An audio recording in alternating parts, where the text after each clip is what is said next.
सभी को नमस्कार। स्वागत है आपका हमारे चैनल स्टूडेंट्स अरीना पर। आज हम कक्षा 8 की हिंदी पुस्तक दुर्वा का 7वां पाठ उठ किसान ओ पढ़ेंगे, जो कवि त्रिलोचन जी द्वारा रचित है।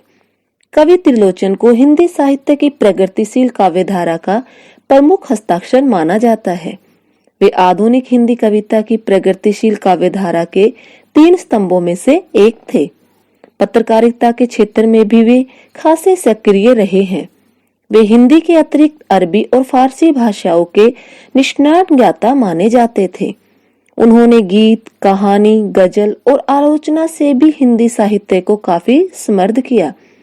त्रिलोचन शास्त्री को 1989-90 में हिंदी अकादमी ने सलाका सम्मान से सम्मानित किया था। हिंदी साहित्य में उत्कृष्ट योगदान के लिए उन्हें शास्त्री और साहित्य रत्न जैसी उपाधियों से भी सम्मानित किया जा चुका है। 1982 में ताप के ताए हुए दिन के लिए उन्हें साहित्य अकादमी का पुरस्कार भी मिला था।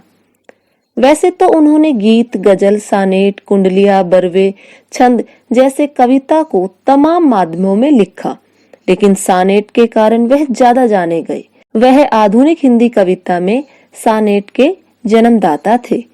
प्रस्तुत कविता त्रिलोचन जी द्वारा लिखित बहुत ही सुंदर कविता है। इसमें कवि ने किसान को उठने को कहा है कि वह उठकर खेतों की तरफ जाए, क्योंकि आसमान काले बादलों से घिर गया है। ठंडी ठंडी हवा बहने लगी है, जो उसके जीवन में खुशियां भरने के लिए आ गए हैं। बादल हरे भरे सावन और किसान दोनों के साथी है। कवि ने हमें किसान के जीवन से अवगत करवाकर बादलों के माध्यम से प्राकृतिक सौंदर्य का भी वर्णन किया है। इसमें बताया गया है कि किसान के जीवन में बारिश का कितना महत्व है। बिना बारिश उसका जीवन निरर्थक है। तो आइए कविता को पढ़कर उसका भावार्थ समझते हैं। उठ किसान ओ, उठ किसान ओ, बादल घिर आए हैं, तेरे हरे भरे सावन के साथी ये आए हैं। आसमान भर गया देख तो, इधर देख तो उधर देख तो, नाच रहे हैं उमड़ घुमड़ कर, काले बादल तनिक देख तो, तेरे प्राणों में भरने को नए राग लाए हैं। प्रस्तुत पंक्तियों में कवि किसान को उठने के लिए आह्वान करता है कि उसे उठकर आसमान की तरफ देखना चाहिए, क्योंकि आसमान बादलों से घिर गया है।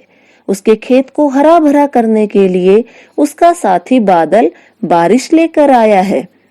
अब उसके जीवन में कभी भी आनंद की वर्षा हो सकती है।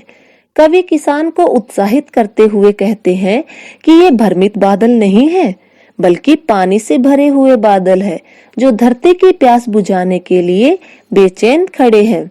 तुम आसमान की ओर तनिक देखो तो सही, ये तुम्हारे प्राणों में नया राग भरने आए हैं।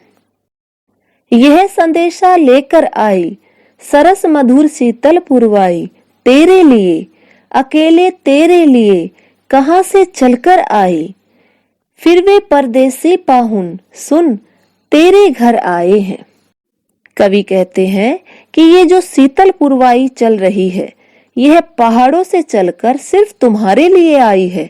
यानी ये ठंडी हवा तुम्हें बादल रूपी मेहमान का संदेशा दे रही है कि कुछ ही देर में बारिश आने वाली है।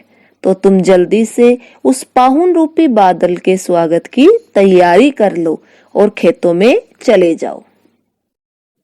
उड़ने वाले काले जलधर, नाच नाच कर गरज गरज कर, ओढ़ फुआरों की शीत चादर, देख उतरते हैं धरती पर, छिपे खेत में आंख मिचौनी सी करते आए हैं। कवि बता रहे हैं कि आसमान में काले काले बादल उमड़ घुमड़ कर खेल रहे हैं। बादलों ने फुआरों की सफेद चादर को अपने ऊपर ओढ़ रखा है, जिससे पूरे वातावरण में बौछार की सफेदी छा गई है।